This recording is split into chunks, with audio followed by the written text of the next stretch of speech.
evening. What do you want to do tonight? The same thing we do every night, Pinky. Try to take over the world. The Game of Life and How to Play It by Florence Scovel Shinn. Chapter 1. The Game. Most people consider life a battle, but it is not a battle. It is a game.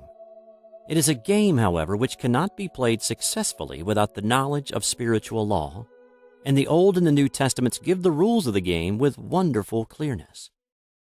Jesus Christ taught that it was a great game of giving and receiving.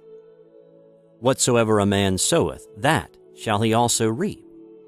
This means that whatever man sends out in word or deed will return to him. What he gives, he will receive. If he gives hate, he will receive hate. If he gives love, he will receive love. If he gives criticism, he will receive criticism. If he lies, he will be lied to. If he cheats, he will be cheated. We are taught also that the imaging faculty plays a leading part in the game of life. Keep thy heart, or imagination, with all diligence, for out of it are the issues of life. Proverbs chapter 4, verse 23. This means that what man images, sooner or later externalizes in his affairs. I know of a man who feared a certain disease.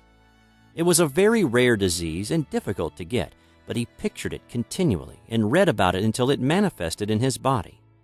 And he died, the victim of distorted imagination. So we see, to play successfully the game of life, we must train the imaging faculty. A person with an imaging faculty trained to image only good brings into his life every righteous desire of his heart. Health, wealth, love, friends, perfect self-expression, his highest ideals. The imagination has been called the scissors of the mind, and it is ever cutting, day by day, the pictures man sees there, and sooner or later he meets his own creations in his outer world. To train the imagination successfully, man must understand the workings of his mind. The Greeks said, "Know thyself." There are 3 departments of the mind: the subconscious, conscious, and superconscious. The subconscious is simply power without direction. It is like steam or electricity, and it does what it is directed to do. It has no power of induction. Whatever man feels deeply or images clearly is impressed upon the subconscious mind and carried out in minutest detail. For example, a woman I know, when a child, always made believe she was a widow. She dressed up in black clothes and wore a long black veil, and people thought she was very clever and amusing. She grew up and married a man with whom she was deeply in love. In a short time, he died, and she wore black and a sweeping veil for many years. The picture of herself as a widow was impressed upon the subconscious mind, and in due time worked itself out, regardless of the havoc created. The conscious mind has been called mortal or carnal mind. It is the human mind and sees life as it appears to be. It sees death, disaster, sickness, poverty, and limitation of every kind, and it impresses the subconscious. The superconscious mind is the God mind within each man, and is the realm of perfect ideas. In it is the perfect pattern spoken of by Plato, the divine design. For there is a divine design for each person. There is a place that you are to fill, and no one else can fill, something you are to do, which no one else can do. There is a perfect picture of this in the superconscious mind. It usually flashes across the conscious as an unattainable ideal, something too good to be true. In reality, it is man's true destiny or destination flashed to him from the infinite intelligence which is within himself. Many people, however, are in ignorance of their true destinies and are striving for things and situations which do not belong to them. and would only bring failure and dissatisfaction if attained. For example, a woman came to me and asked me to speak the word that she would marry a certain man with whom she was very much in love. She called him A.B. I replied that this would be a violation of spiritual law, but that I would speak the word for the right man, the divine selection, the man who belonged to her by divine right. I added, if A.B. is the right man, you can't lose him, and if he isn't, you will receive his equivalent. She saw A.B. frequently, but no headway was made in their friendship. One evening she called and said, "Do you know, for the last week, A.B. hasn't seemed so wonderful to me?" I replied, "Maybe he is not the divine selection. Another man may be the right one." Soon after that, she met another man who fell in love with her at once, and who said she was his ideal. In fact, he said all the things that she had always wished A.B. would say to her. She remarked, it was quite uncanny. She soon returned his love and lost all interest in A.B. This shows the law of substitution. A right idea was substituted for a wrong one. Therefore, there was no loss or sacrifice involved. Jesus Christ said, "Seek ye first the kingdom of God and his righteousness, and all these things shall be added unto you." And he said the kingdom was within man. The kingdom is the realm of right ideas, or the divine pattern. Jesus Christ taught that man's words played a leading part in the game of life. By your words ye are justified, and by your words ye are condemned. Many people have brought disaster into their lives through idle words. For example, a woman once asked me why her life was now one of poverty, of limitation.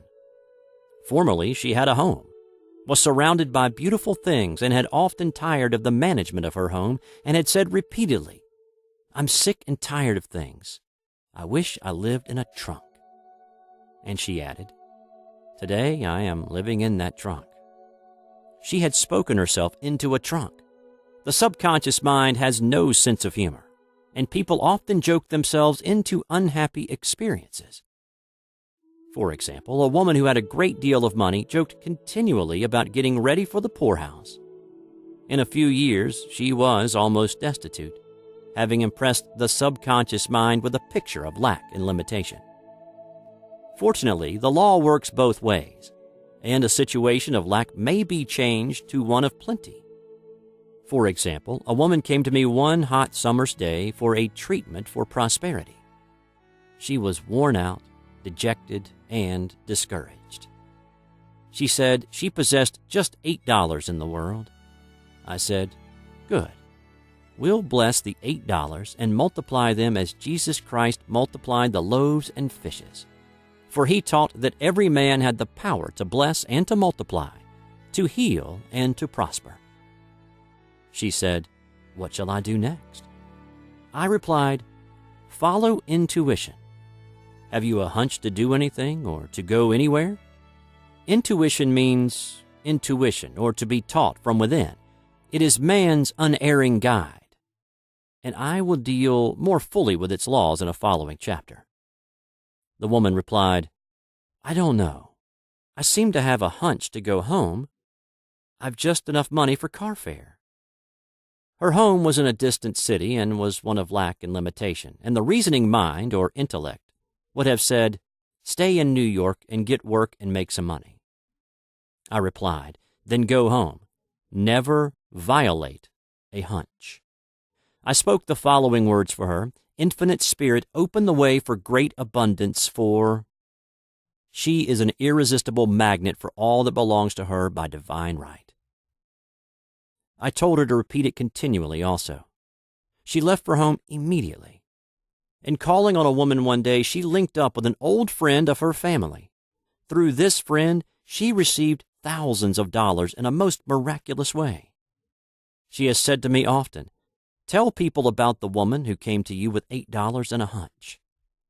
There is always plenty on man's pathway, but it can only be brought into manifestation through desire, faith, or the spoken word.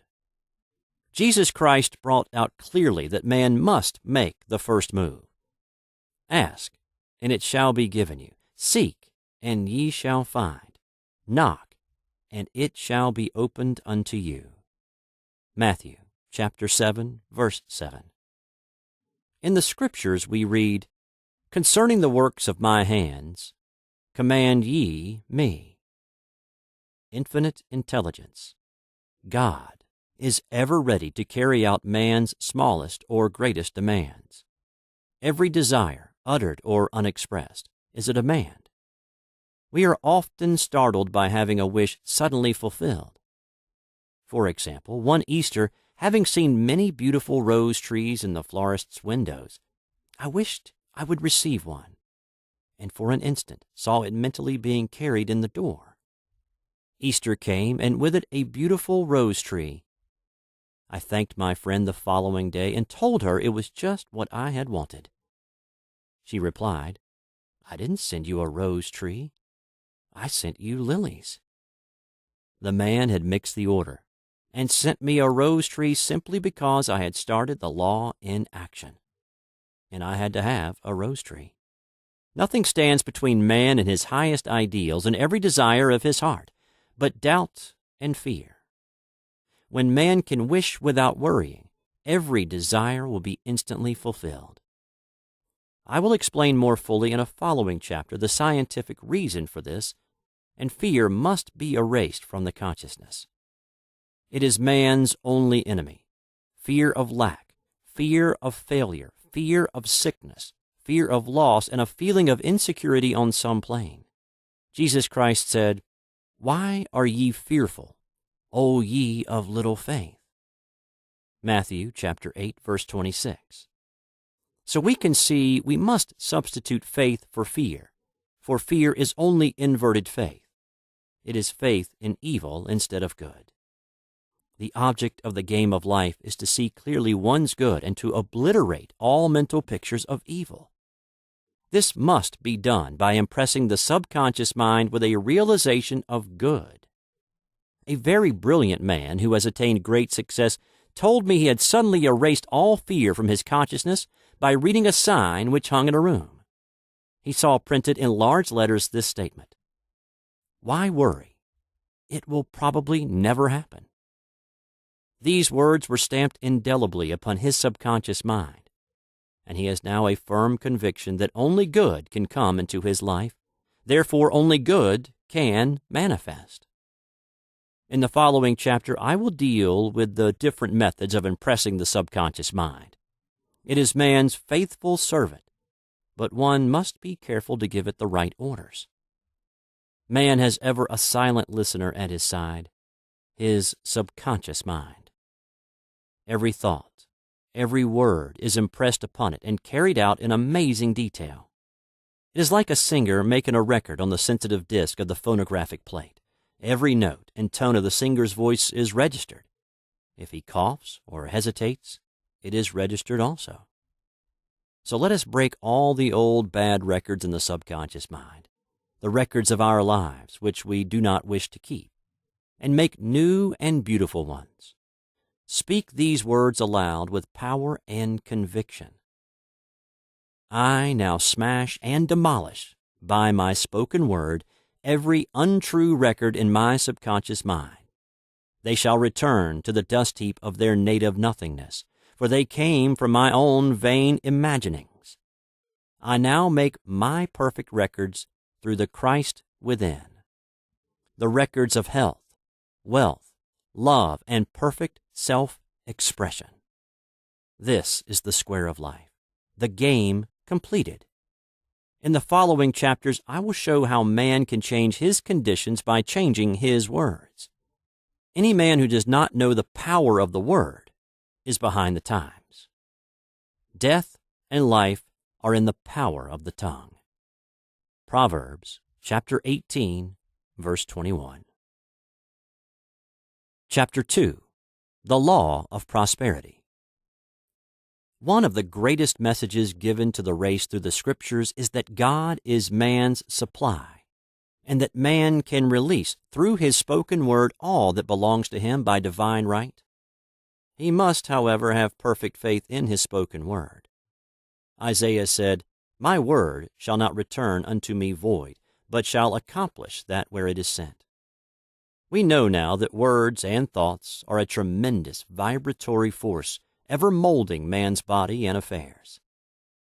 A woman came to me in great distress and said she was to be sued on the 15th of the month for $3,000.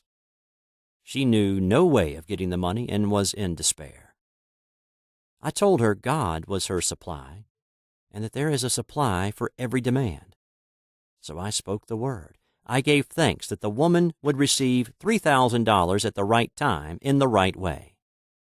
I told her she must have perfect faith and act her perfect faith. The 15th came, but no money had materialized. She called me on the phone and asked what she was to do. I replied, "It is Saturday, so they won't sue you today. Your part is to act rich, thereby showing perfect faith that you will receive it by Monday." She asked me to lunch with her to keep up her courage. When I joined her at a restaurant, I said, "This is no time to economize. Order an expensive luncheon. Act as if you have already received the $3,000. All things whatsoever ye ask in prayer, believing, ye shall receive." You must act as if you have already received. The next morning she called me on the phone and asked me to stay with her during the day. I said, "No, you are divinely protected and God is never too late." In the evening she phoned again, greatly excited, and said, "My dear, a miracle has happened. I was sitting in my room this morning when the doorbell rang. I said to the maid, 'Don't let anyone in.' The maid, however, looked out the window and said, 'It's your cousin with a long white beard.' So I said, 'Call him back. I would like to see him.' He was just turning the corner when he heard the maid's voice, and he came back. He talked for about an hour, and just as he was leaving, he said, 'Oh, by the way, how were finances?' I told him I needed the money, and he said, 'Why, my dear, I will give you $3,000 the first of the month.' I didn't like to tell him I was going to be sued. 'What shall I do? I won't receive it till the first of the month, and I must have it tomorrow,' I said. 'I'll keep on treating,' I said. 'Spirit is never too late.' I give thanks she has received the money on the invisible plane and that it manifests on time. The next morning her cousin called her up and said, 'Come to my office this morning and I will give you the money.' That afternoon she had $3,000 to her credit in the bank and wrote checks as rapidly as her excitement would permit. If one asks for success and prepares for failure, he will get the situation he is prepared for. For example, a man came to me asking me to speak the word that a certain debt would be wiped out. I found he spent his time planning what he would say to the man when he did not pay his bill, thereby neutralizing my words. He should have seen himself paying the debt. We have a wonderful illustration of this in the Bible relating to the 3 kings who were in the desert, without water for their men and horses. They consulted the prophet Elisha, who gave them this astonishing message: "Thus saith the Lord, Ye shall not see wind, neither shall you see rain, yet make this valley full of ditches." Man must prepare for the thing he has asked for when there isn't the slightest sign of it in sight. For example, a woman found it necessary to look for an apartment during the year when there was a great shortage of apartments in New York. It was considered almost an impossibility, and her friends were sorry for her and said, "Isn't it too bad? You'll have to store your furniture and live in a hotel." She replied, "You needn't feel sorry for me. I'm a Superman, and I'll get an apartment." She spoke the words. Infinite Spirit opened the way for the right apartment. She knew there was a supply for every demand, and that she was unconditioned, working on the spiritual plane, and that one with God is a majority. She had contemplated buying new blankets when the tempter, the adverse thought or reasoning mind, suggested, "Don't buy the blankets. Perhaps after all you won't get an apartment and you will have no use for them." She promptly replied to herself, I'll dig my ditches by buying the blankets." So she prepared for the apartment, acted as though she already had it. She found one in a miraculous way, and it was given to her although there were over 200 other applicants. The blankets showed active faith. It is needless to say that the ditches dug by the 3 kings in the desert were filled to overflowing. Read 2 Kings. Getting into the spiritual swing of things is no easy matter for the average person. The adverse thoughts of doubt and fear surge from the subconscious. They are the army of the aliens, which must be put to flight. This explains why it is so often darkest before the dawn. A big demonstration is usually preceded by tormenting thoughts. Having made a statement of high spiritual truth, one challenges the old beliefs in the subconscious, and error is exposed to be put out. This is the time when one must make his affirmations of truth repeatedly and rejoice and give thanks that he has already received.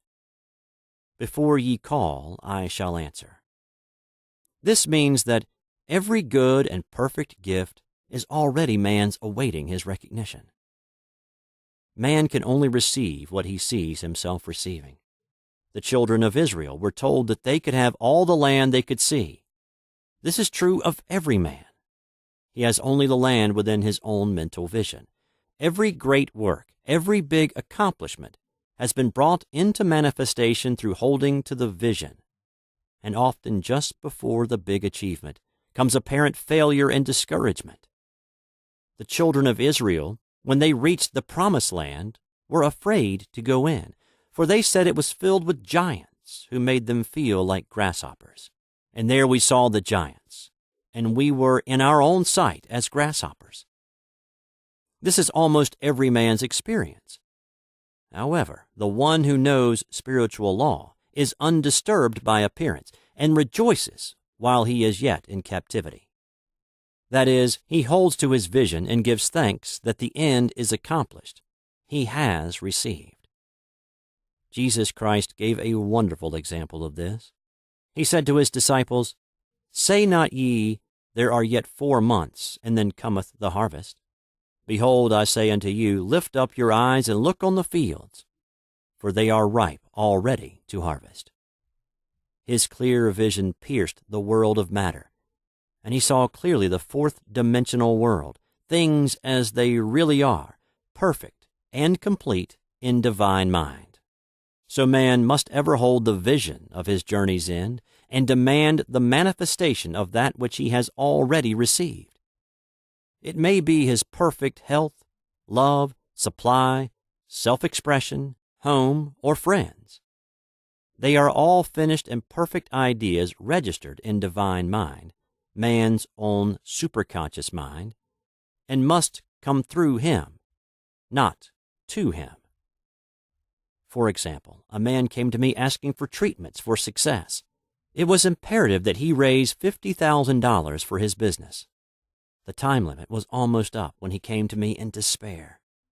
No one wanted to invest in his enterprise, and the bank had flatly refused a loan. I replied, "I suppose you lost your temper while at the bank, therefore your power. You can control any situation if you first control yourself. Go back to the bank," I added, "and I will treat." My treatment was, "You are identified in love with the spirit of everyone connected with the bank. Let the divine idea come out of this situation." He replied, "Woman, you are talking about an impossibility. Tomorrow is Saturday. The bank closes at 12, and my train won't get me there until 10, and the time limit is up tomorrow, and anyway, they won't do it. It's too late." I replied, "God doesn't need any time and is never too late. With Him, all things are possible." I added, "I don't know anything about business, but I know all about God." He replied, "It all sounds fine when I see her listening to you, but when I go out, it's terrible." He lived in a distant city, and I did not hear from him for a week. Then came a letter. It read, "You were right. I raised the money and will never again doubt the truth of all that you told me." I saw him a few weeks later, and I said, "What happened? You evidently had plenty of time after all." He replied, My train was late, and I got there just 15 minutes to 12. I walked into the bank quietly and said, "I have come for the loan." And they gave it to me without a question. It was the last 15 minutes of the time allotted to him, and Infinite Spirit was not too late. In this instance, the man could never have demonstrated alone. He needed someone to help him hold to the vision. This is what one man can do for another. Jesus Christ knew the truth of this when he said, "If two of you shall agree on earth as touching anything that they shall ask, it shall be done for them of my Father which is in heaven." One gets too close to his own affairs and becomes doubtful and fearful. The friend or healer sees clearly the success, health, or prosperity and never wavers, because he is not close to the situation. It is much easier to demonstrate for someone else than for one's self.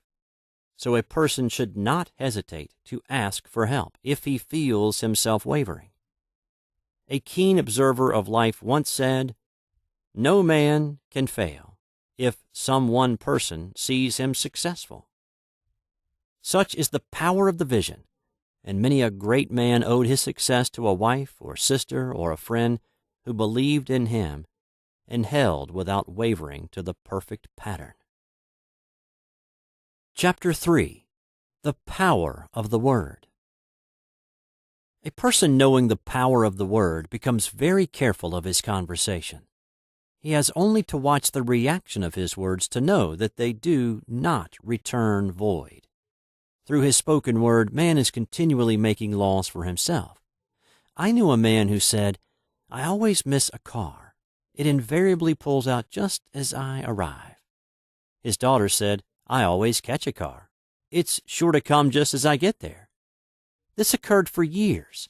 Each one had made a separate law for himself, one of failure, one of success. This is the psychology of superstitions. The horseshoe or rabbit's foot contains no power, but man's spoken word and belief that it will bring good luck creates expectancy in the subconscious mind and attracts a lucky situation. I find, however, this will not work when man has advanced spiritually and knows a higher law. One cannot turn back and must put away graven images. For example, 2 men in my class had had great success in business for several months, when suddenly everything went to smash. We tried to analyze the situation, and I found, instead of making their affirmations and looking to God for success and prosperity, they had each bought a lucky monkey. I said, "Oh, I see. You have been trusting in the lucky monkeys instead of God. Put away the lucky monkeys and call on the law of forgiveness, for man has power to forgive or neutralize his mistakes." They decided to throw the lucky monkeys down a coal hole, and all went well again. This does not mean, however, that one should throw away every lucky ornament or horseshoe about the house, but he must recognize that the power back of it is the one and only power, God, and that the object simply gives him a feeling of expectancy. I was with a friend one day who was in deep despair. In crossing the street, she picked up a horseshoe. Immediately, she was filled with joy and hope. She said God had sent her the horseshoe in order to keep up her courage. It was indeed at that moment about the only thing that could have registered in her consciousness. Her hope became faith, and she ultimately made a wonderful demonstration. I wish to make the point clear that the men previously mentioned were depending on the monkeys alone, while this woman recognized the power back of the horseshoe. I know in my own case, it took a long while to get out of a belief that a certain thing brought disappointment. If the thing happened, disappointment invariably followed. I found the only way I could make a change in the subconscious was by asserting there are not two powers. There is only one power, God, therefore there are not disappointments, and this thing means a happy surprise. I noticed a change at once, and happy surprises commenced coming my way. I have a friend who said nothing could induce her to walk under a ladder. I said, "If you are afraid, you are giving in to a belief in two powers. good and evil, instead of one. As God is absolute, there can be no opposing power, unless man makes the false of evil for himself. To show you believe in only one power, God, and that there is no power or reality in evil, walk under the next ladder you see. Soon after, she went to her bank. She wished to open her box in the safety deposit vault, and there stood a ladder on her pathway. It was impossible to reach the box without passing under the ladder. She quailed with fear and turned back. She could not face the lion on her pathway. However, when she reached the street, my words rang in her ears, and she decided to return and walk under it. It was a big moment in her life, for ladders had held her in bondage for years. She retraced her steps to the vault, and the ladder was no longer there. This so often happens. If one is willing to do a thing he is afraid to do, he does not have to. It is the law of non-resistance, which is so little understood. Someone has said that courage contains genius and magic. Face a situation fearlessly, and there is no situation to face. It falls away of its own weight. The explanation is that fear attracted the ladder on the woman's pathway, and fearlessness removed it. Thus, the invisible forces are ever working for man, who is always pulling the strings himself, though he does not know it. Owing to the vibratory power of words, whatever man voices, he begins to attract. People who continually speak of disease invariably attract it. After man knows the truth, he cannot be too careful of his words. For example, I have a friend who often says on the phone, "Do come to see me and have an old-fashioned chat." This old-fashioned chat means an hour of about 500 to 1,000 destructive words, the principal topics being loss, lack, failure, and sickness. I reply, "No, I thank you. I've had enough old-fashioned chats in my life. They are too expensive.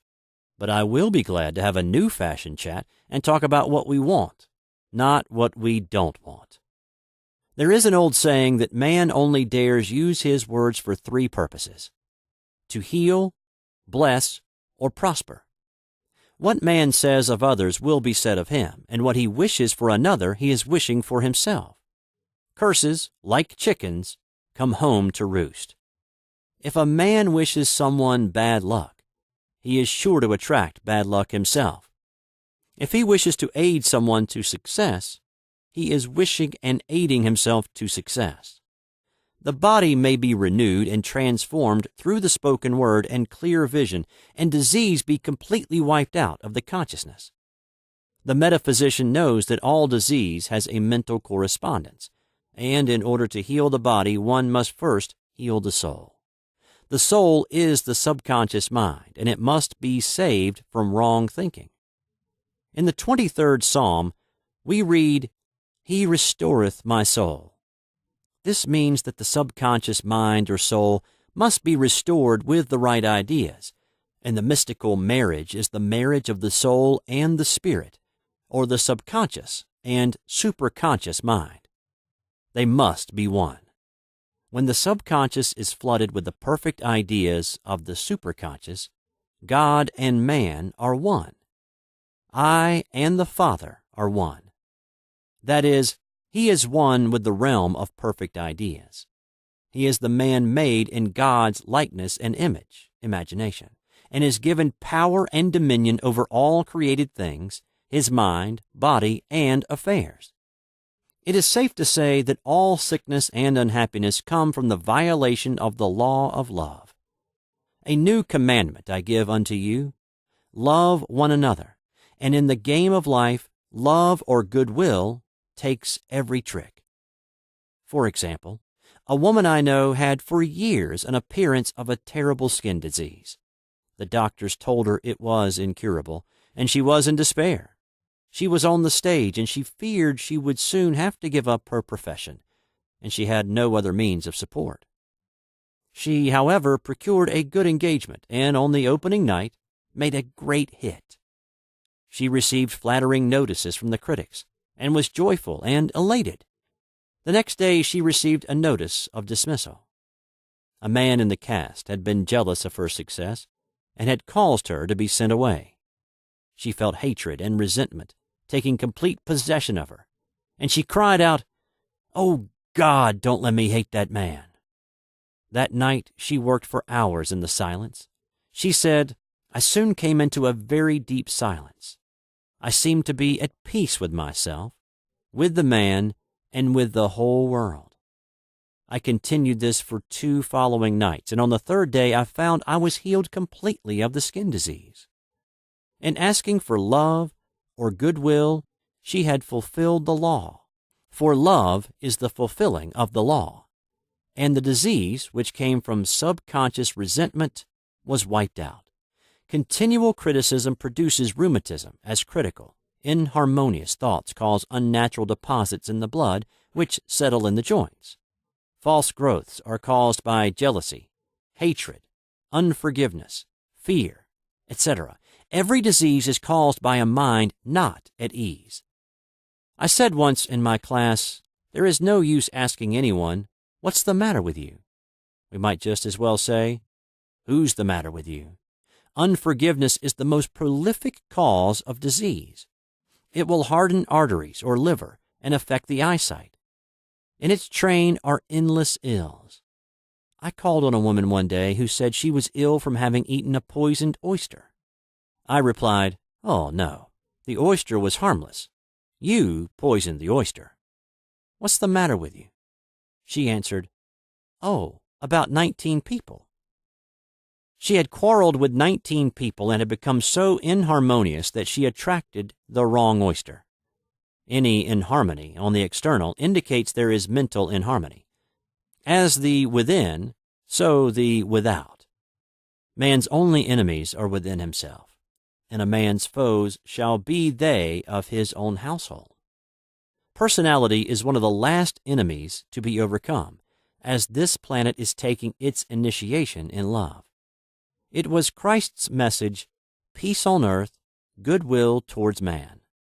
The enlightened man, therefore, endeavors to perfect himself upon his neighbors. His work is with himself, to send out goodwill and blessings to every man, and the marvelous thing is that if one blesses a man, he has no power to harm him.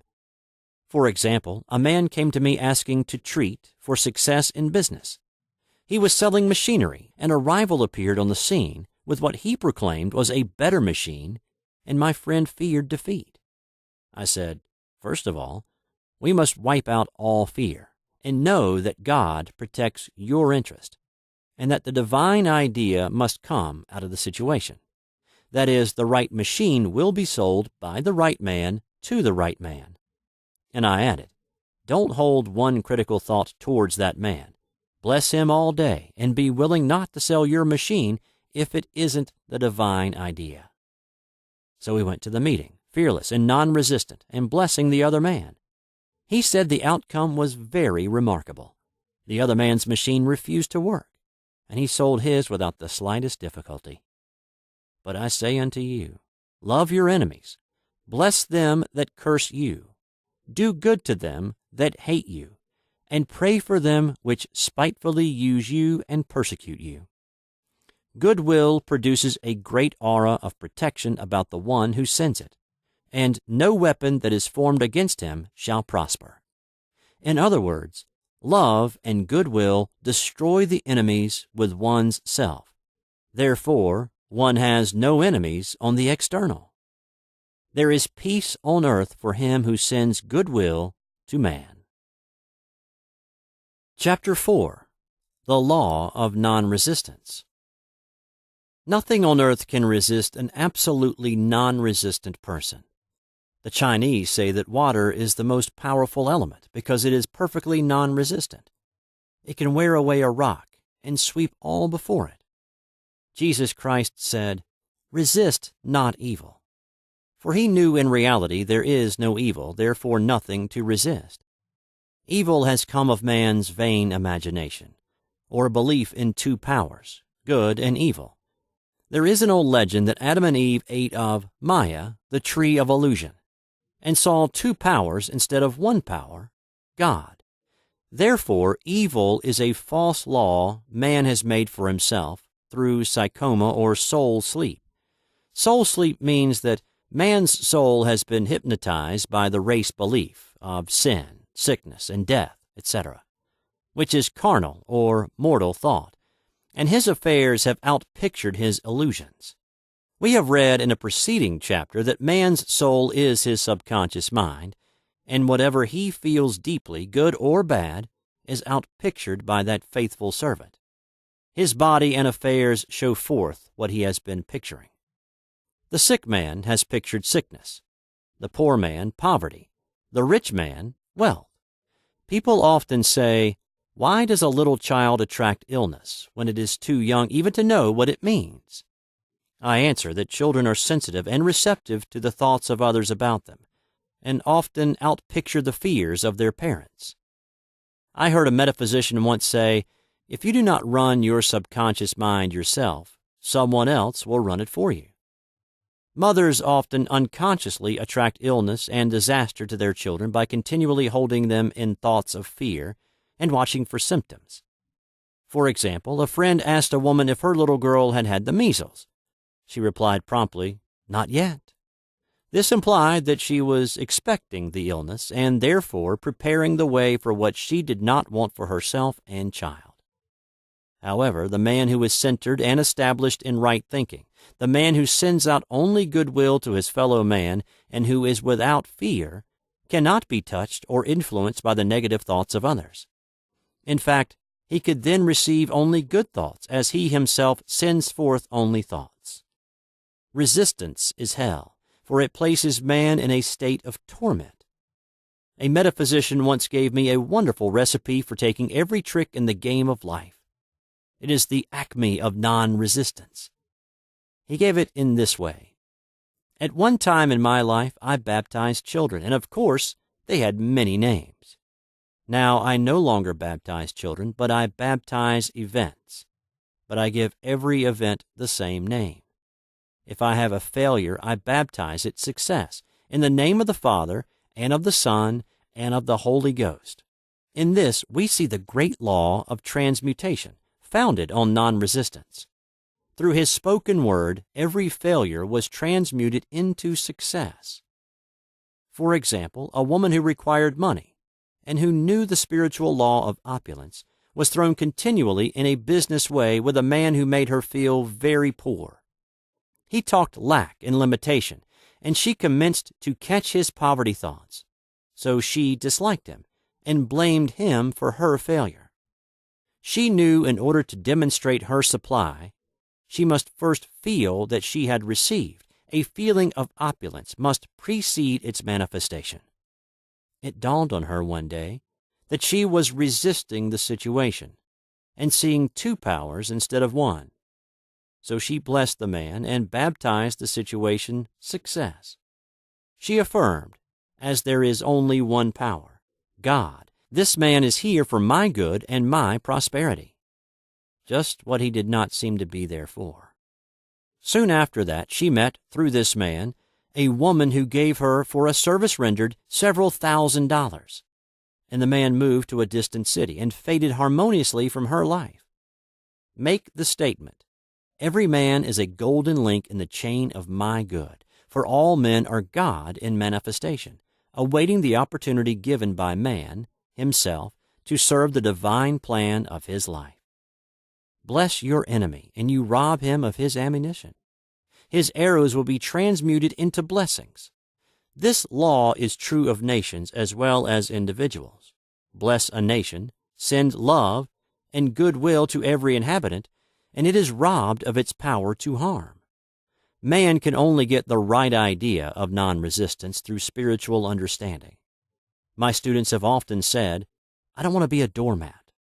I reply, when you use non-resistance with wisdom, no one will ever be able to walk over you. Another example, one day I was impatiently awaiting an important telephone call. I resisted every call that came in and made no outgoing calls myself, reasoning that it might interfere with the one I was awaiting. Instead of saying, "Divine ideas never conflict, the call will come at the right time," leaving it to infinite intelligence to arrange, I commenced to manage things myself. I made the battle mine, not God's, and remained tense and anxious. The bell did not ring for about an hour, and I glanced at the phone and found the receiver had been off that length of time, and the phone was disconnected. My anxiety, fear, and belief in interference had brought on a total eclipse of the telephone. Realizing what I had done, I commenced blessing the situation at once. I baptized it success, and affirmed I cannot lose any call that belongs to me by divine right. I am under grace and not under law. A friend rushed out to the nearest telephone to notify the company to reconnect. She entered a crowded grocery, but the proprietor left his customers and attended to the call himself. My phone was connected at once, and 2 minutes later, I received a very important call, and about an hour afterward, the one I had been awaiting. One's ships come in over a calm sea. So long as man resists a situation, he will have it with him. If he runs away from it, it will run after him. For example, I repeated this to a woman one day, and she replied, "How true that is. I was unhappy at home. I disliked my mother, who was critical and domineering.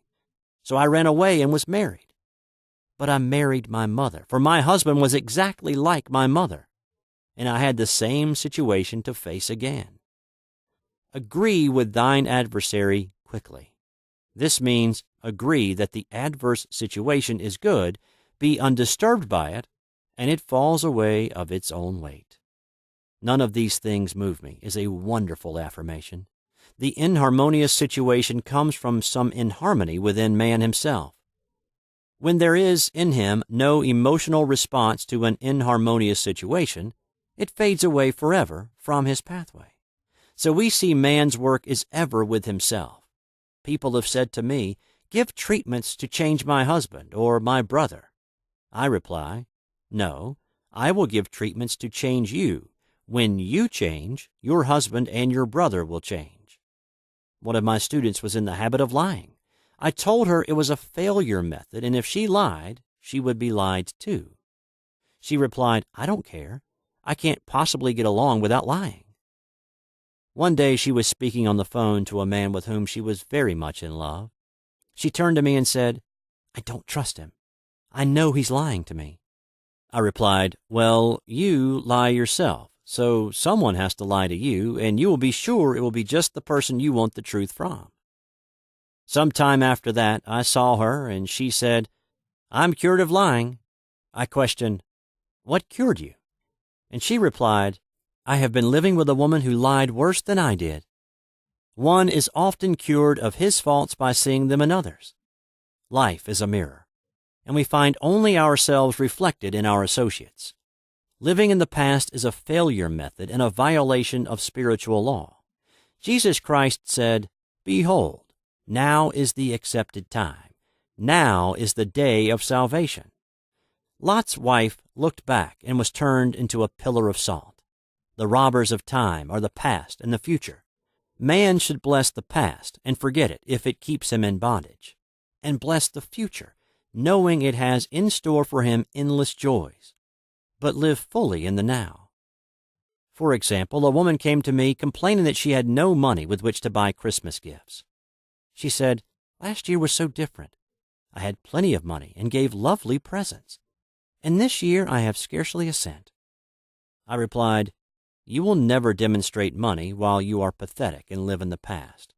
Live fully in the now and get ready to give Christmas presents. Dig your ditches and the money will come."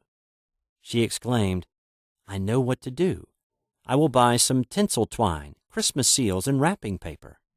I replied, "Do that, and the presents will come and stick themselves to the Christmas seals."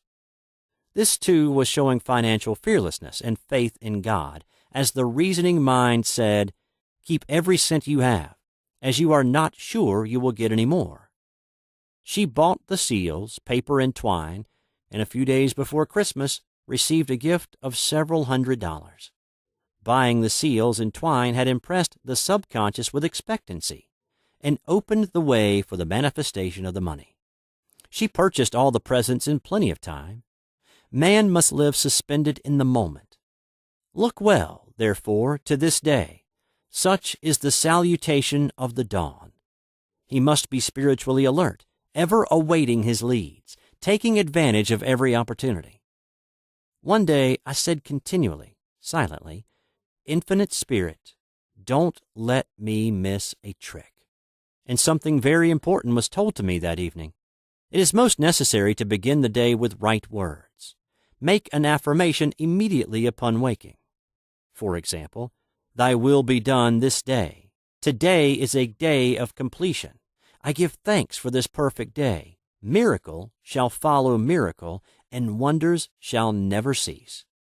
Make this a habit, and one will see wonders and miracles come into his life. One morning I picked up a book and read, Look with wonder at that which is before you. It seemed to be my message for the day. So I repeated again and again, Look with wonder at that which is before you. At about noon, a large sum of money was given me, which I had been desiring for a certain purpose. In a following chapter, I will give affirmations that I have found most effective. However, one should never use an affirmation unless it is absolutely satisfying and convincing to his own consciousness, and often an affirmation is changed to suit different people. For example, the following has brought success to many. I have a wonderful work in a wonderful way. I give wonderful service for wonderful pay. I gave the first two lines to one of my students, and she added the last two. It made a most powerful statement, as there should always be perfect payment for perfect service, and a rhyme sinks easily into the subconscious. She went about singing it aloud and soon did receive wonderful work in a wonderful way and gave wonderful service for wonderful pay. Another student, a businessman, took it and changed the word work to business. He repeated, I have a wonderful business in a wonderful way, and I give wonderful service for wonderful pay. That afternoon he made a $40,000 deal, though there had been no activity in his affairs for months. Every affirmation must be carefully worded and completely cover the ground. For example, I knew a woman who was in great need and made a demand for work. She received a great deal of work, but was never paid anything. She now knows to add, wonderful service for wonderful pay. It is man's divine right to have plenty, more than enough. His barns should be full, and his cup should flow over. This is God's idea for man, and when man breaks down the barriers of lack in his own consciousness, the golden age will be his, and every righteous desire of his heart fulfilled. Chapter 5. The Law of Karma and the Law of Forgiveness. Man receives only that which he gives. The game of life is a game of boomerangs. Man's thoughts, deeds, and words return to him sooner or later, with astounding accuracy. This is the law of karma, which is Sanskrit for come back. Whatsoever a man soweth, that shall he also reap. For example, a friend told me this story of herself illustrating the law. She said, I make all my karma on my aunt. Whatever I say to her, someone says to me. I am often irritable at home, and one day said to my aunt, who was talking to me during dinner, No more talk. I wish to eat in peace. The following day I was lunching with a woman with whom I wished to make a great impression. I was talking animatedly when she said, No more talk. I wish to eat in peace. My friend is high in consciousness, so her karma returns much more quickly than to one on the mental plane. The more man knows, the more he is responsible for, and a person with a knowledge of spiritual law which he does not practice suffers greatly in consequence. The fear of the Lord, law, is the beginning of wisdom. If we read the word Lord, law, it will make many passages in the Bible much clearer. Vengeance is mine. I will repay, saith the Lord. Law. It is the law which takes vengeance, not God. God sees man perfect, created in his own image, imagination, and given power and dominion. This is the perfect idea of man, registered in divine mind, awaiting man's recognition, for man can only be what he sees himself to be, and only attain what he sees himself attaining. Nothing ever happens without an onlooker, is an ancient saying. Man sees first his failure or success, his joy or sorrow, before it swings into visibility from the scenes set in his own imagination. We have observed this in the mother picturing disease for her child, or a woman seeing success for her husband. Jesus Christ said, "And ye shall know the truth, and the truth shall make you free." So we see freedom from all unhappy conditions comes through knowledge, a knowledge of spiritual law. Obedience precedes authority, and the law obeys man when he obeys the law. The law of electricity must be obeyed before it becomes man's servant. When handled ignorantly, it becomes man's deadly foe.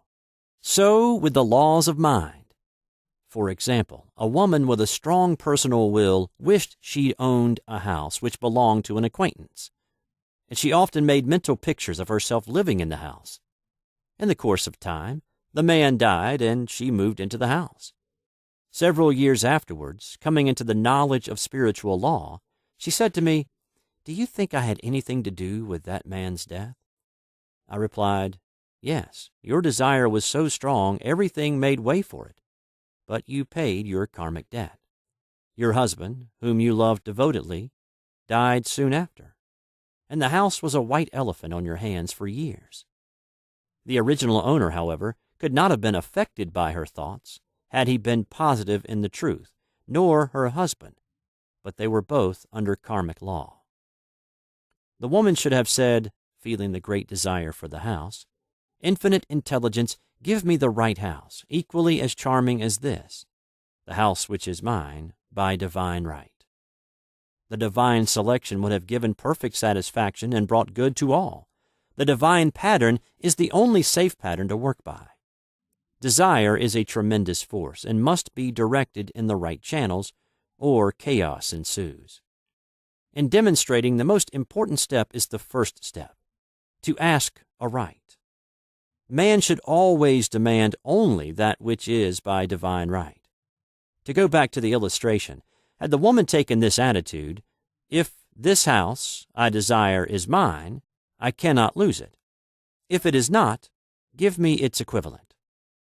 The man might have decided to move out harmoniously had it been the divine selection for her, or another house would have been substituted. Anything forced into manifestation through personal will is always ill-got and has ever bad success. Man is admonished, "My will be done, not thine." And the curious thing is, man always gets just what he desires when he does relinquish personal will, thereby enabling infinite intelligence to work through him. "Stand ye still and see the salvation of the Lord." Law. For example, a woman came to me in great distress. Her daughter had determined to take a very hazardous trip, and the mother was filled with fear. She said she had used every argument, had pointed out the dangers to be encountered, and forbidden her to go. But the daughter became more and more rebellious and determined. I said to the mother, "You are forcing your personal will upon your daughter, which you have no right to do, and your fear of the trip is only attracting it, for man attracts what he fears."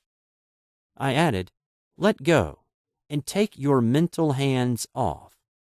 Put it in God's hands and use this statement: I put this situation in the hands of infinite love and wisdom. If this trip is the divine plan, I bless it and not longer resist. But if it is not divinely planned, I give thanks that it is now dissolved and dissipated." A day or two after that, her daughter said to her, "Mother, I have given up the trip." And the situation returned to its native nothingness. It is learning to stand still, which seems so difficult for man. I have dealt more fully with this law in the chapter on non-resistance. I will give another example of sowing and reaping which came in the most curious way. A woman came to me saying she had received a counterfeit $20 bill given to her at the bank. She was much disturbed, for she said, "The people at the bank will never acknowledge their mistake." I replied, "Let us analyze the situation and find out why you attracted it." She thought a few moments and exclaimed, "I know it. I sent a friend a lot of stage money just for a joke." So the law had sent her some stage money, for it doesn't know anything about jokes. I said, "Now we will call on the law of forgiveness and neutralize the situation." Christianity is founded upon the law of forgiveness. Christ has redeemed us from the curse of the karmic law, and the Christ within each man is his Redeemer and salvation from all inharmonious conditions.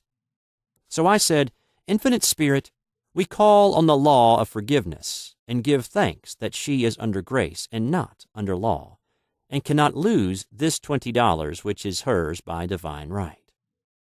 Now," I said, "go back to the bank and tell them fearlessly that it was given you there by mistake." She obeyed, and to her surprise, they apologized and gave her another bill, treating her most courteously. So knowledge of the law gives man power to rub out his mistakes. Man cannot force the external to be what he is not. If he desires riches, he must be rich first in consciousness. For example, a woman came to me asking treatment for prosperity. She did not take much interest in her household affairs, and her home was in great disorder. I said to her, "If you wish to be rich, you must be orderly. All men with great wealth are orderly, and order is heaven's first law." I added, "You will never become rich with a burnt match in the pincushion." She had a good sense of humor and commenced immediately, putting her house in order. She rearranged furniture, straightened out bureau drawers, cleaned rugs, and soon made a big financial demonstration, a gift from a relative.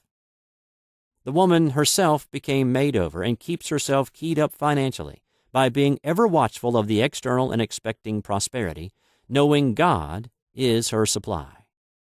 Many people are in ignorance of the fact that gifts and things are investments, and that hoarding and saving invariably lead to loss. There is that scattereth and yet increaseth, and there is that withholdeth more than is meet, but it tendeth to poverty. For example, I knew a man who wanted to buy a fur-lined overcoat. He and his wife went to various shops, but there was none he wanted. He said they were all too cheap-looking. At last he was shown one the salesman said was valued at $1,000, but which the manager would sell him for $500, as it was late in the season. His financial possessions amounted to about $700. The reasoning mind would have said, "You can't afford to spend nearly all you have on a coat." But he was very intuitive and never reasoned. He turned to his wife and said, "If I get this coat, I'll make a ton of money." So his wife consented, weakly. About a month later, he received a $10,000 commission. The coat made him feel so rich it linked him with success and prosperity. Without the coat, he would not have received the commission. It was an investment, paying large dividends. If man ignores these leadings to spend or to give, the same amount of money will go in an uninteresting or unhappy way. For example, a woman told me on Thanksgiving Day she informed her family that they could not afford a Thanksgiving dinner. She had the money, but decided to save it. A few days later, someone entered her home and took from the bureau drawer the exact amount the dinner would have cost. The law always stands back of the man who spends fearlessly, with wisdom. For example, one of my students was shopping with her little nephew. The child clamored for a toy, which she told him she could not afford to buy. She realized suddenly that she was seeking lack and not recognizing God as her supply. So she bought the toy, and on her way home picked up in the street the exact amount of money she had paid for it. Man's supply is inexhaustible and unfailing when fully trusted, but faith or trust must precede the demonstration. According to your faith, be it unto you. Faith is the substance of things hoped for, the evidence of things not seen, for faith holds the vision steady, and the adverse pictures are dissolved and dissipated, and in due season we shall reap, if we faint not. Jesus Christ brought the good news, the gospel, that there was a higher law than the law of karma, and that law transcends the law of karma. It is the law of grace, or forgiveness. It is the law which frees man from the law of cause and effect, the law of consequence, under grace and not under law. We are told that on this plane, man reaps where he has not sown. The gifts of God are simply poured out upon him. All that the kingdom affords is his. This continued state of bliss awaits the man who has overcome the race or world thought. In the world thought, there is tribulation. But Jesus Christ said, "Be of good cheer. I have overcome the world." The world thought is that of sin, sickness, and death. He saw their absolute unreality and said, "Sickness and sorrow shall pass away, and death itself, the last enemy, be overcome." We know now, from a scientific standpoint, that death could be overcome by stamping the subconscious mind with the conviction of eternal youth and eternal life. The subconscious, being simply power without direction, carries out orders without questioning. Working under the direction of the superconscious, the Christ or God within man, the resurrection of the body would be accomplished. Man would no longer throw off his body in death. It would be transformed into the body electric, sung by Walt Whitman, for Christianity is founded upon the forgiveness of sins and an empty tomb. Chapter 6. Casting the Burden, Impressing the Subconscious. When man knows his own powers and the workings of his mind, his great desire is to find an easy and quick way to impress the subconscious with good, for simply an intellectual knowledge of the truth will not bring results. In my own case, I've found the easiest way is in casting the burden. A metaphysician once explained it in this manner. He said, "The only thing which gives anything weight in nature is the law of gravitation. And if a boulder could be taken high above the planet, there would be no weight in that boulder." And that is what Jesus Christ meant when he said, "My yoke is easy and my burden is light."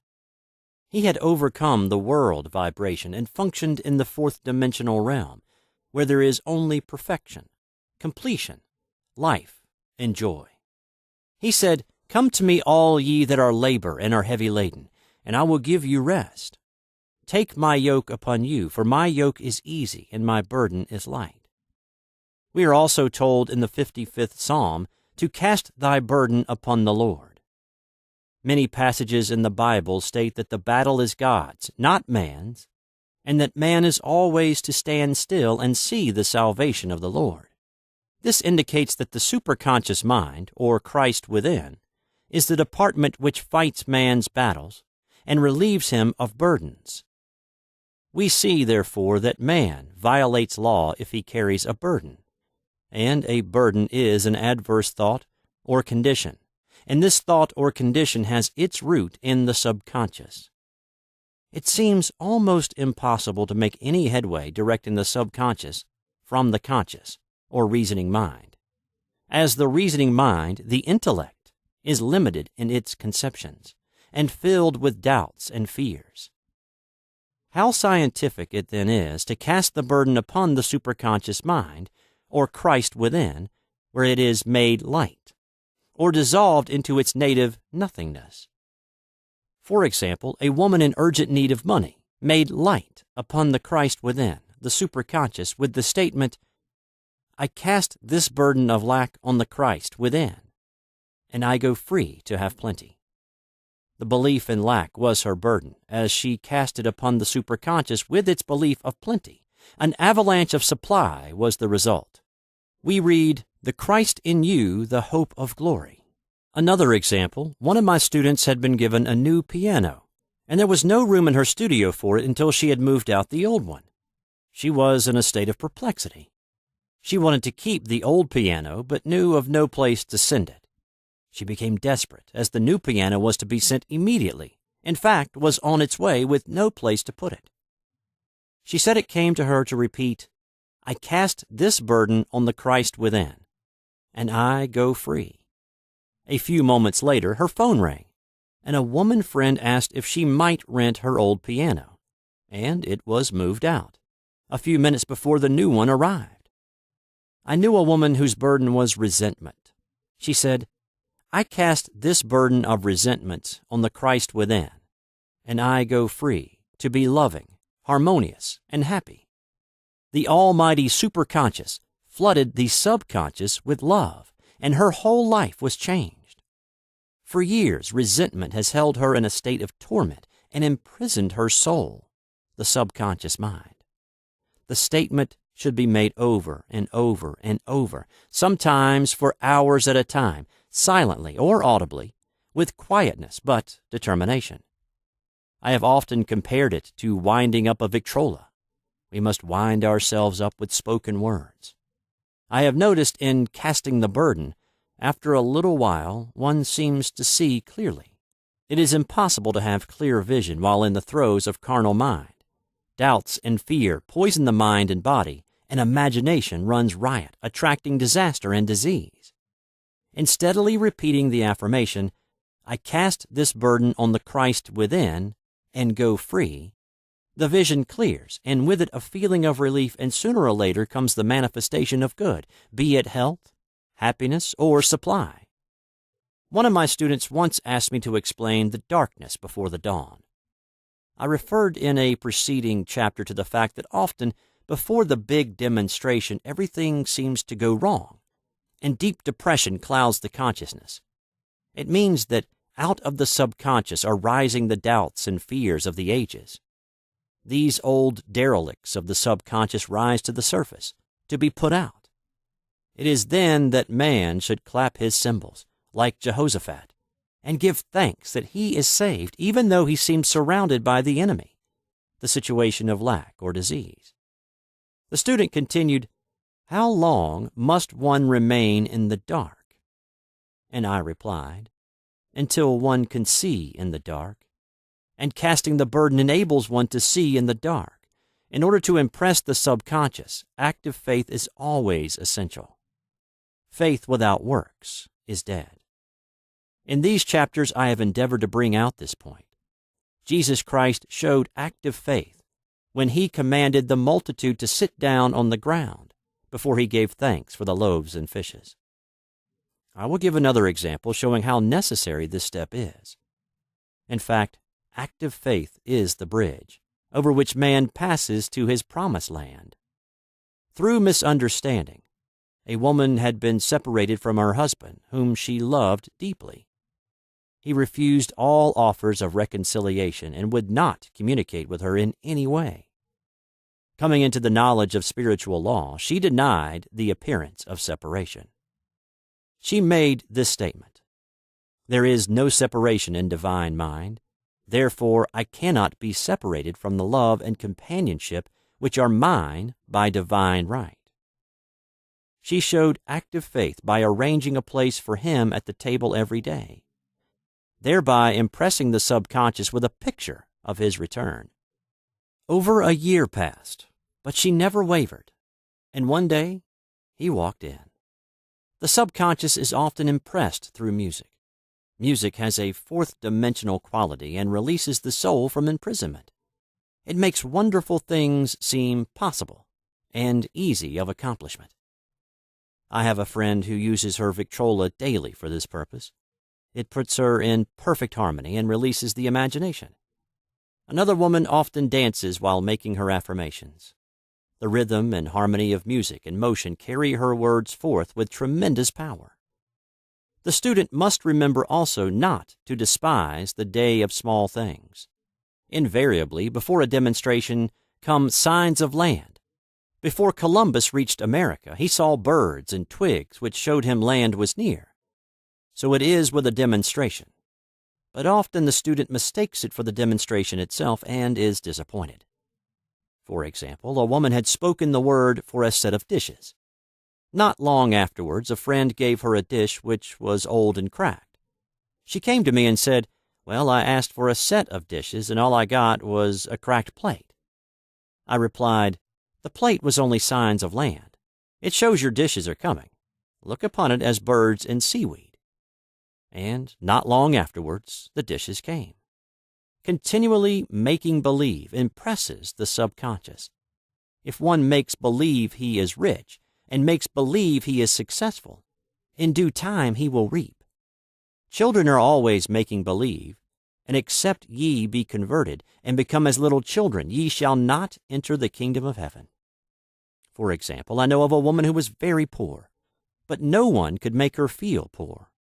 She earned a small amount of money from rich friends who constantly reminded her of her poverty and to be careful in saving. Regardless of their admonitions, she would spend all her earnings on a hat, or make someone a gift, or be in a rapturous state of mind. Her thoughts were always centered on beautiful clothes and rings and things, but without envying others. She lived in the world of the wondrous, and only riches seemed real to her. Before long, she married a rich man, and the rings and things became visible. I do not know whether the man was the divine selection, but opulence had to manifest in her life, and she had imaged only opulence. There is no peace or happiness for man until he has erased all fear from the subconscious. Fear is misdirected energy and must be redirected or transmuted into faith. Jesus Christ said, "Why are ye fearful, O ye of little faith? All things are possible to him that believeth." I am asked so often by my students, "How can I get rid of fear?" I reply, by walking up to the thing you are afraid of. The lion takes its fierceness from your fear. Walk up to the lion and he will disappear. Run away and he runs after you. I have shown in previous chapters how the lion of lack disappeared when the individual spent money fearlessly, showing faith that God was his supply and therefore unfailing. Many of my students have come out of the bondage of poverty and are now bountifully supplied through losing all fear of letting money go out. The subconscious is impressed with the truth that God is the giver and gift. Therefore, as one is one with the giver, he is one with the gift. A splendid statement is, "I now thank God the giver for God the gift." Man has long separated himself from his good and his supply through thoughts of separation and lack that sometimes it takes dynamite to dislodge these false ideas from the subconscious, and the dynamite is a big situation. We see in the foregoing illustration how the individual was freed from his bondage by showing fearlessness. Man should watch himself hourly to detect if his motive for action is fear or faith. Choose ye this day whom we shall serve, fear or faith. Perhaps one's fear is of personality. Then do not avoid the people feared. Be willing to meet them cheerfully, and they will either prove golden links in the chain of one's good or disappear harmoniously from one's pathway. Perhaps one's fear is of disease or germs. Then one should be fearless and undisturbed in a germ-laden situation, and he would be immune. One can only contract germs while vibrating at the same rate as the germ, and fear drags men down to the level of the germ. Of course, the disease-laden germ is the product of carnal mind, as all thought must objectify. Germs do not exist in the superconscious or divine mind, therefore are the product of man's vain imagination. In the twinkling of an eye, man's release will come when he realizes there is no power in evil. The material world will fade away, and the fourth-dimensional world, the world of the wondrous, will swing into manifestation. And I saw a new heaven and a new earth, and there shall be no more death, neither sorrow nor crying, neither shall there be any more pain, for the former things are passed away. Chapter 7. Love. Every man on this planet is taking his initiation in love. A new commandment I give unto you, that ye love one another. Uspensky states, in Tertium Organum, that love is a cosmic phenomenon and opens to man the fourth-dimensional world, the world of the wondrous. Real love is selfless and free from fear. It pours itself out upon the object of its affection without demanding any return. Its joy is in the joy of giving. Love is God in manifestation, and the strongest magnetic force in the universe. Pure, unselfish love draws to itself its own. It does not need to seek or demand. Scarcely anyone has the faintest conception of real love. Man is selfish, tyrannical, or fearful in his affections, thereby losing the thing he loves. Jealousy is the worst enemy of love, for the imagination runs riot, seeing the loved one attracted to another, and invariably these fears objectify if they are not neutralized. For example, a woman came to me in deep distress. The man she loved had left her for other women, and said he never intended to marry her. She was torn with jealousy and resentment, and said she hoped he would suffer as he had made her suffer, and added, "How could he leave me when I loved him so much?" I replied, "You are not loving that man, you are hating him," and added, "You can never receive what you have never given. Give a perfect love, and you will receive a perfect love. Perfect yourself on this man. Give him a perfect, unselfish love, demanding nothing in return. Do not criticize or condemn, and bless him wherever he is." She replied, "No, I won't bless him unless I know where he is." "Well," I said, "that is not real love. When you send out real love will return to you, either from this man or his equivalent. For if this man is not the divine selection, you will not want him. As you are one with God, you are one with the love which belongs to you by divine right." Several months passed, and matters remained about the same, but she was working conscientiously with herself. I said, "When you are no longer disturbed by his cruelty, he will cease to be cruel, as you are attracting it through your own emotions." Then I told her of a brotherhood in India, who never said good morning to each other. They used these words, "I salute the divinity in you." They saluted the divinity in every man and the wild animals in the jungle, and they were never harmed, for they saw only God in every living thing. I said, "Salute the divinity in this man, and say, I see your divine self only. I see you as God sees you, perfect, made in his image and likeness." She found she was becoming more poised and gradually losing her resentment. He was a captain, and she always called him the Cap.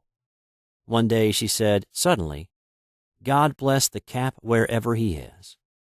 I replied, "Now that is real love, and when you have become a complete circle and are no longer disturbed by the situation, you will have his love or attract its equivalent."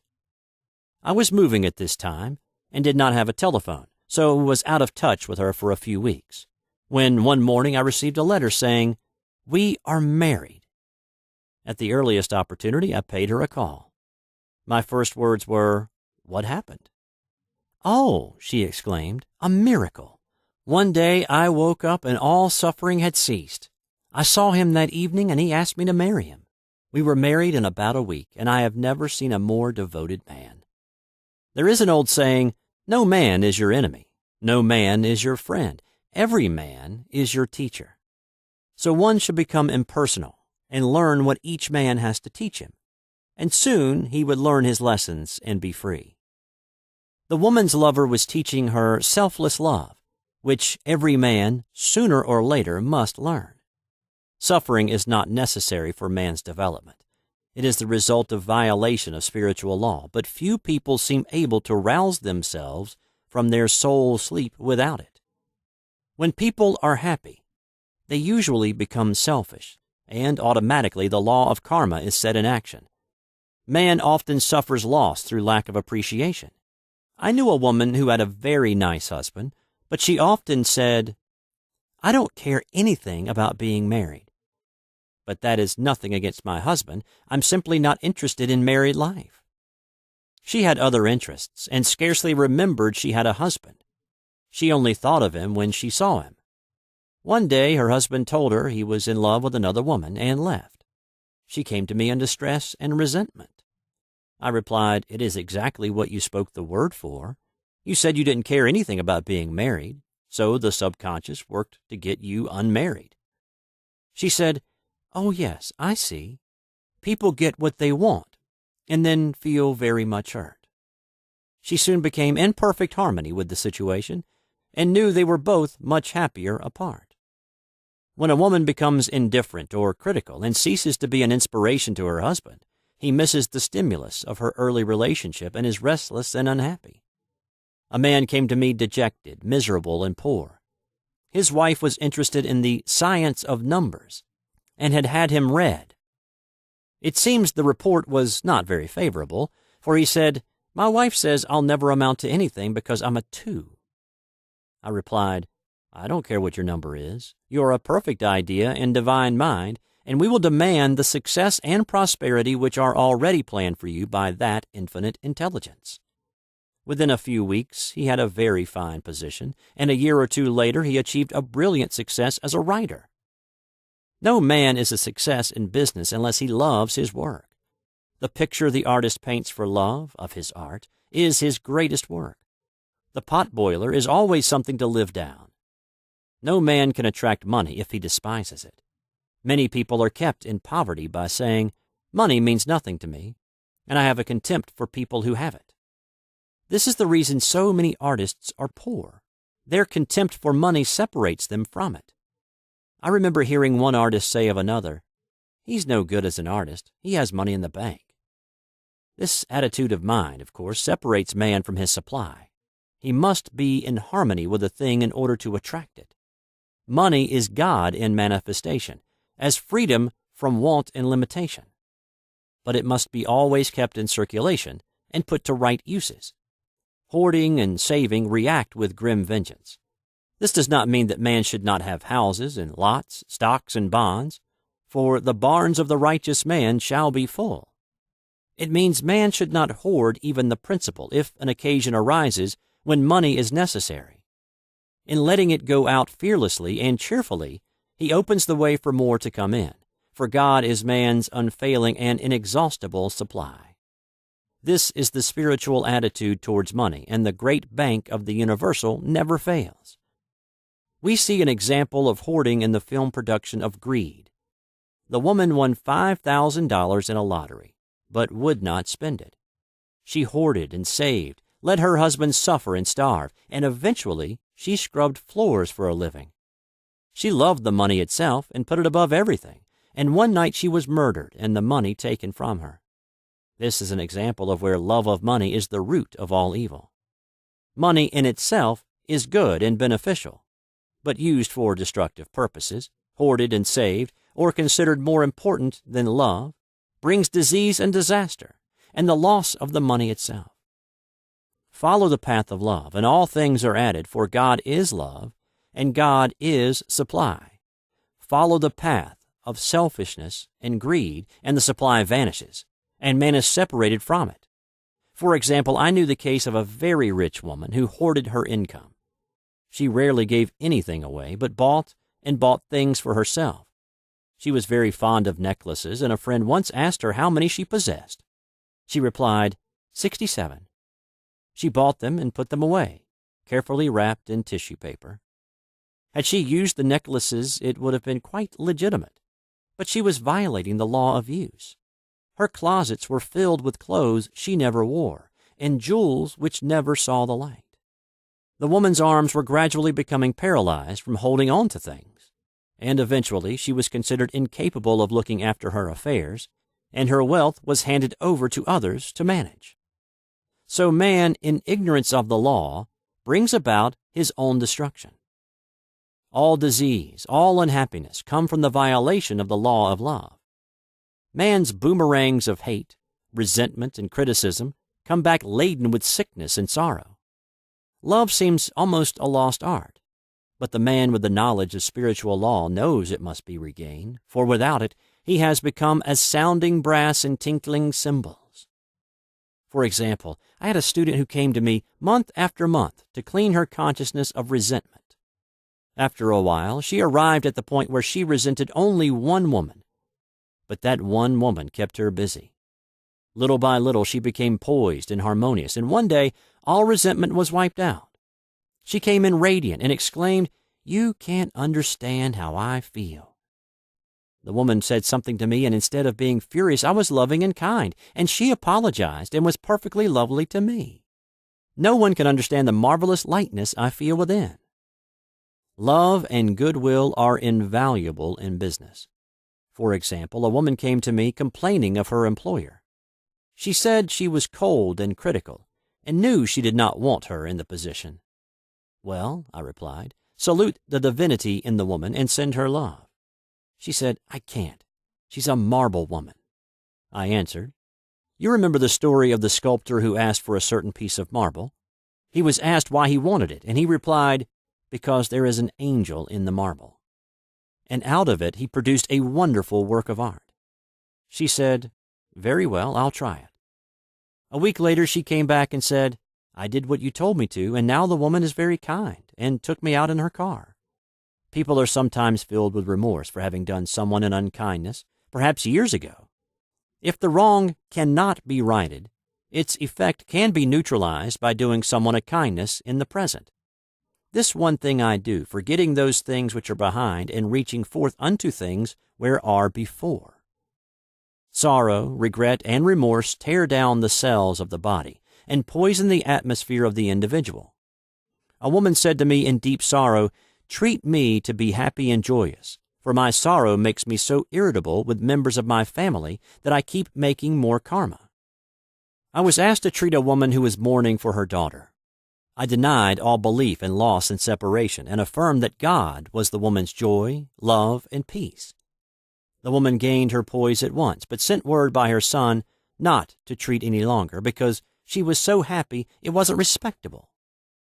So mortal mind loves to hang on to its griefs and regrets. I knew a woman who went about bragging of her troubles, so of course she always had something to brag about. The old idea was if a woman did not worry about her children, she was not a good mother. Now, we know that mother fear is responsible for many of the diseases and accidents which come into the lives of children. For fear pictures vividly the disease or situation feared, and these pictures objectify, if not neutralized. Happy is the mother who can say sincerely that she puts her child in God's hands and knows therefore that he is divinely protected. For example, a woman awoke suddenly in the night, feeling her brother was in great danger. Instead of giving in to fears, she commenced making statements of truth, saying, man is a perfect idea in divine mind, and is always in his right place. Therefore, my brother is in his right place and is divinely protected. The next day she found that her brother had been in close proximity to an explosion in a mine, but had miraculously escaped.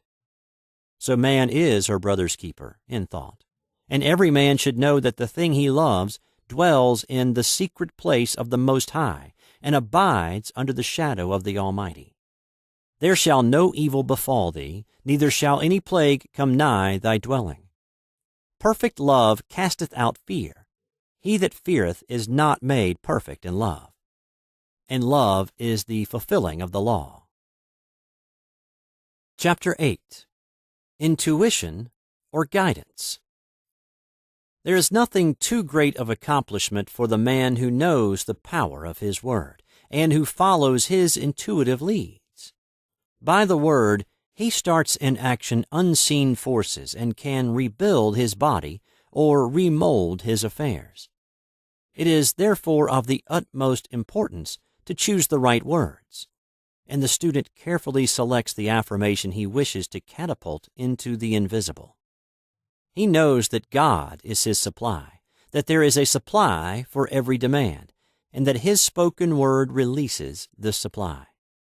Ask, and ye shall receive. Man must make the first move. Draw nigh to God, and he will draw nigh to you.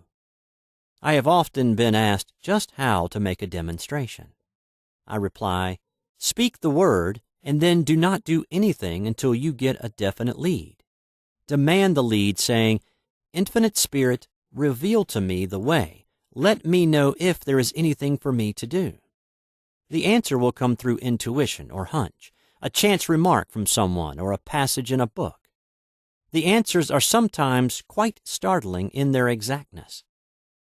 For example, a woman desired a large sum of money. She spoke the words, Infinite Spirit, open the way for my immediate supply. let all that is mine by divine right now reach me in great avalanches of abundance." Then she added, "Give me a definite lead. Let me know if there is anything for me to do." The thought came quickly. Give a certain friend, who had helped her spiritually, $100. She told her friend, who said, "Wait and get another lead before giving it."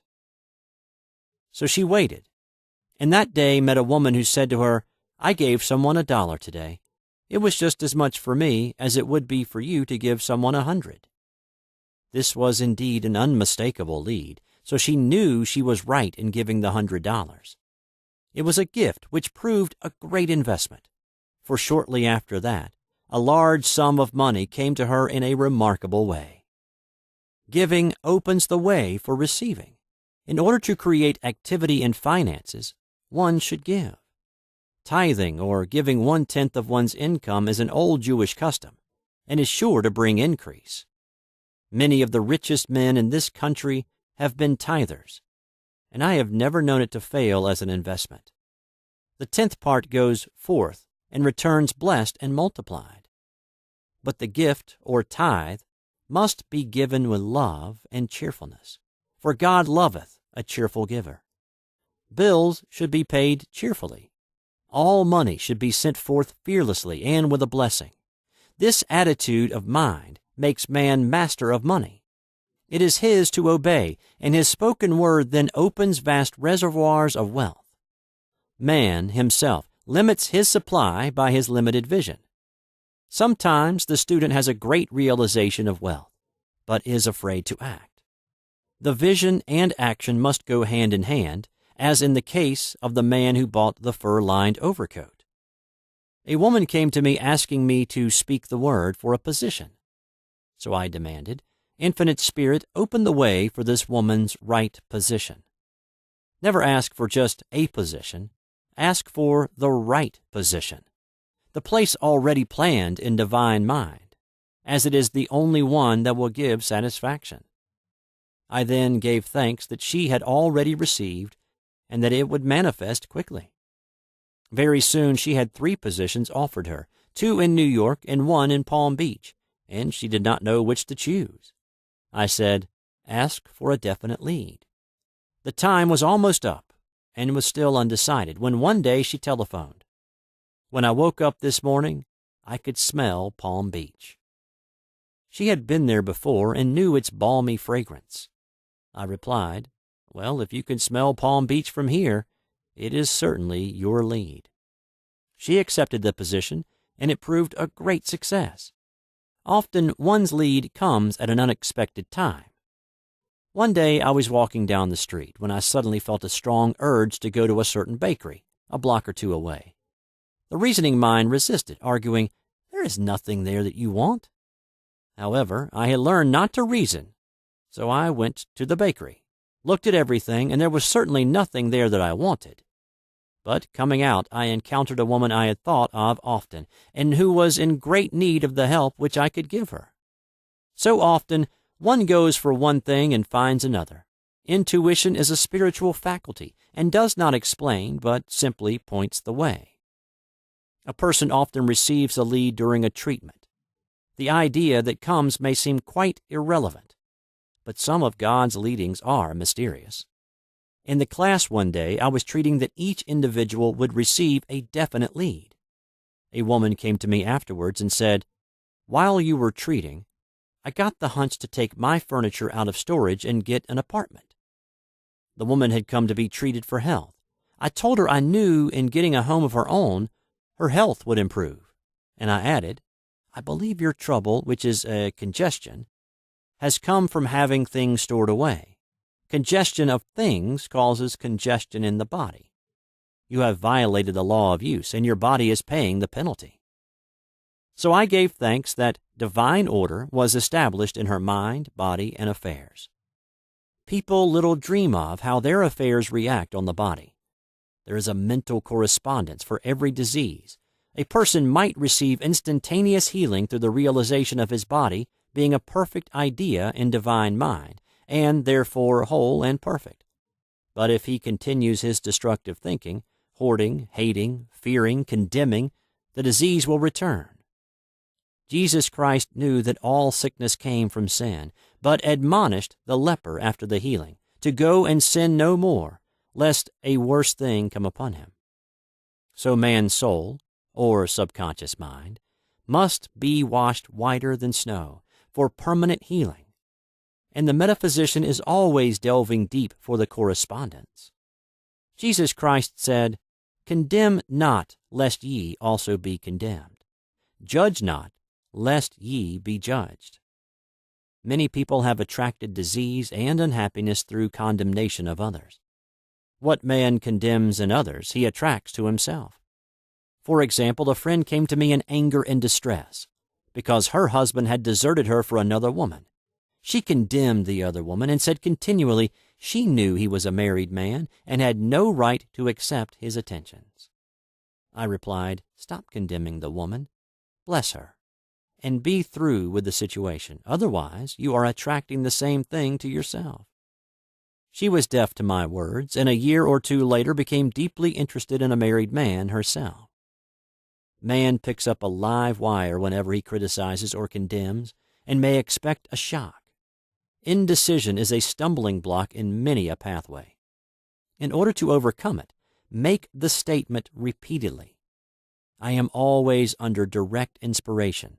I make right decisions quickly. These words impress the subconscious, and soon one finds himself awake and alert, making his right moves without hesitation. I have found it destructive to look to the psychic plane for guidance, as it is the plane of many minds and not the one mind. As man opens his mind to subjectivity, he becomes a target for destructive forces. The psychic plane is the result of man's mortal thought, and is on the plane of opposites. He may receive either good or bad messages.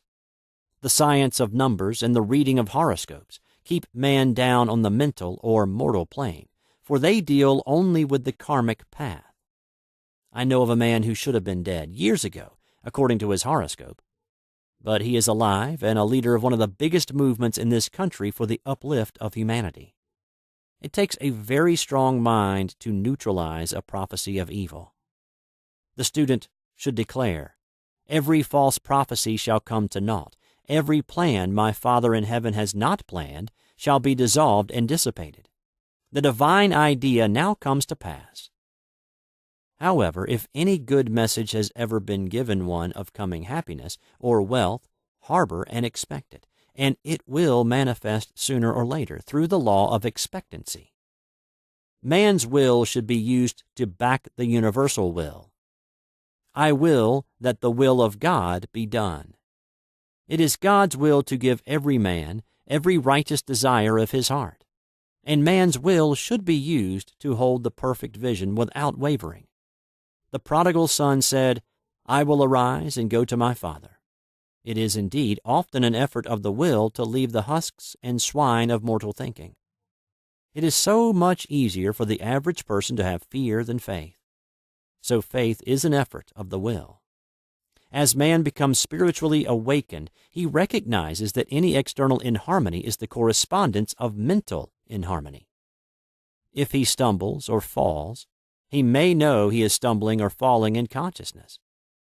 One day, a student was walking along the street condemning someone in her thoughts. She was saying mentally, "That woman is the most disagreeable woman on earth," when suddenly 3 Boy Scouts rushed around the corner and almost knocked her over. She did not condemn the Boy Scouts, but immediately called on the law of forgiveness and saluted the divinity in the woman. Wisdom's way are ways of pleasantness, and all her paths are peace. When one has made his demands upon the universal, he must be ready for surprises. Everything may seem to be going wrong, when in reality it is going right. For example, a woman was told that there was no loss in divine mind, therefore she could not lose anything which belonged to her. Anything lost would be returned, or she would receive its equivalent. Several years previously, she had lost $2,000. She had loaned the money to a relative during her lifetime, but the relative had died, leaving no mention of it in her will.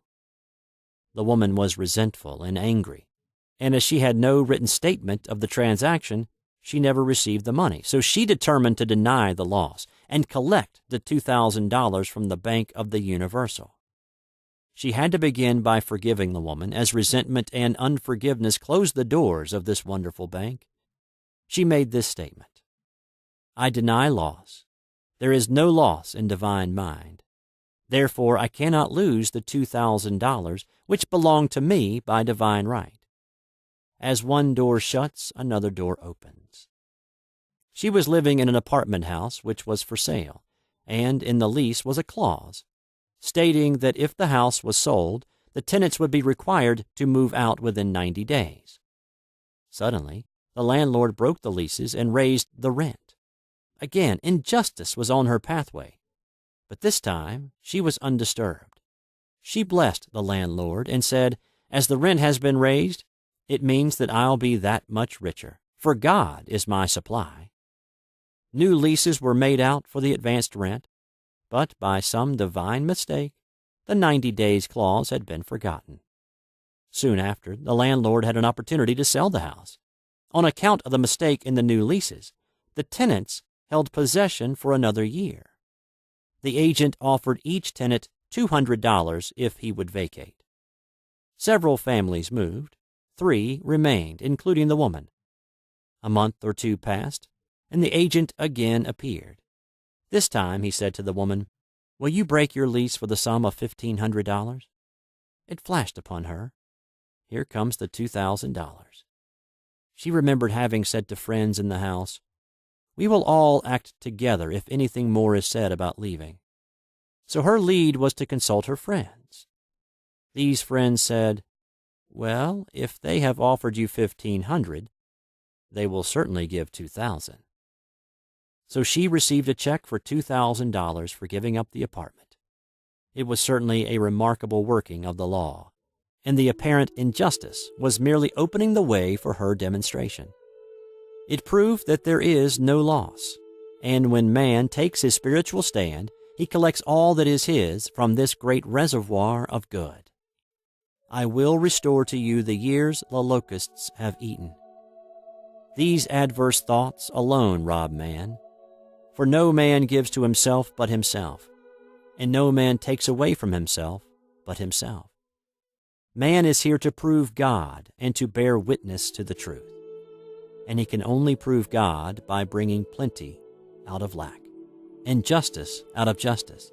"Prove me now herewith, saith the Lord of hosts, if I will not open you the windows of heaven and pour out a blessing, that there shall not be room enough to receive it."